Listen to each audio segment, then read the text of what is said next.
Most revenge is loud. Angry texts, screaming matches, court dates. This one was 11 words.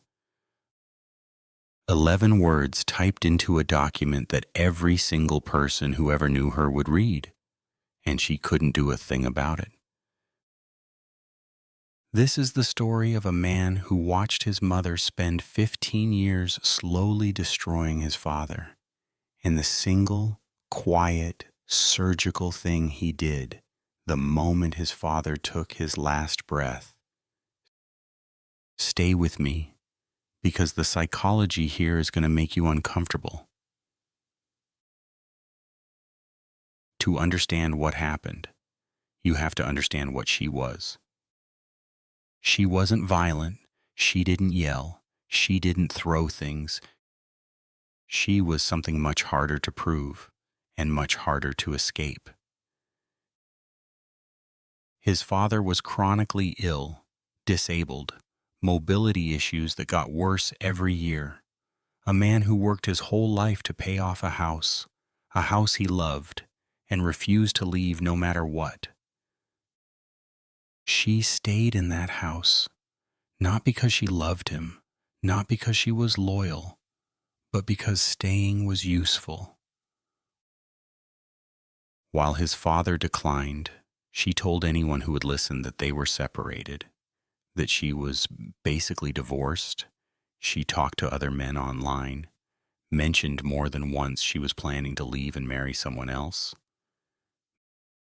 Meanwhile, she was taking money, draining what she could, using his disability as leverage whenever it suited her. His son watched all of it for 15 years. He tried legal routes. He tried getting her removed. He tried convincing his father to leave. Every attempt hit a wall. Civil matter. Nothing we can do.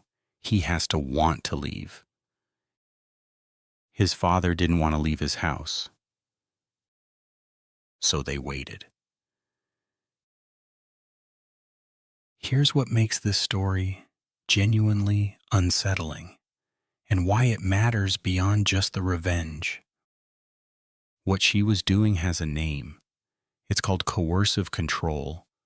And the reason it's so hard to prosecute, so hard to even explain to people on the outside, is that it leaves no marks.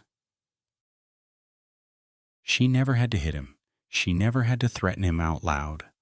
All she had to do was stay close to a vulnerable person, make herself necessary, and quietly extract everything she could while maintaining a public image as a devoted, if complicated, wife. The son spent years in therapy trying to understand it, trying to name it, trying to explain to people why his mother was dangerous when she had never done anything that looked dangerous from the outside. That gap between what she was in private and what she performed in public is exactly the weapon he would eventually use against her. Because the most powerful thing you can do to someone who lives for appearances is simply tell the truth. Hospice was ordered. The son finally convinced his father to come live with him. He brought him home the day after Thanksgiving and made sure his final days were the best they could possibly be, comfortable, surrounded by people who actually loved him. His father died December 1st, 2022. The funeral home told the son they needed his mother's consent to cremate his father's final wish. She said no. Then she agreed, but only after he confirmed she could keep the Social Security survivor benefits, which would have been hers regardless. Even at the end, even in the final hours, still extracting. He gave her nothing she wasn't already entitled to. Then he sat down and wrote the obituary. He wrote about his father's life, his work, his character, the house he loved, the son who loved him. He did not mention a wife. Not once. Not a single word. Not survived by.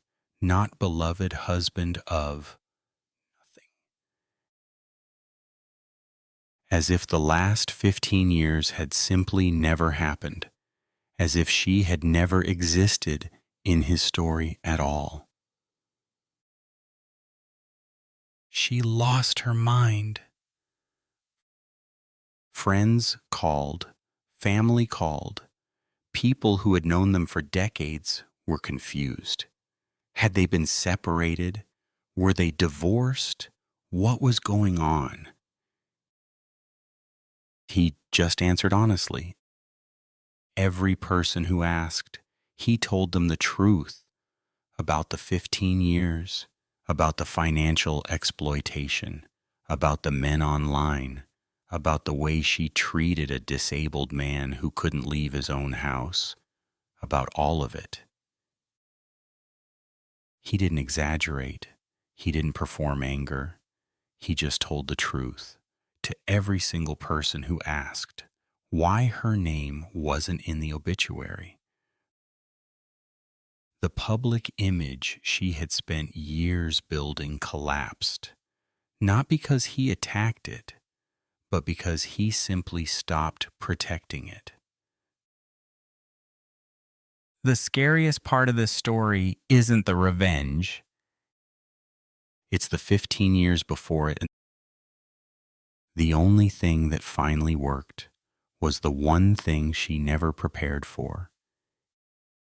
Him simply telling the truth out loud to everyone who had ever believed her version of events. She spent 15 years controlling the story. He ended it with an omission. 11 words he didn't write. So here's what I want you to sit with. Was erasing her from that obituary justice, or did he cross a line? Drop it in the comments. I read every single one.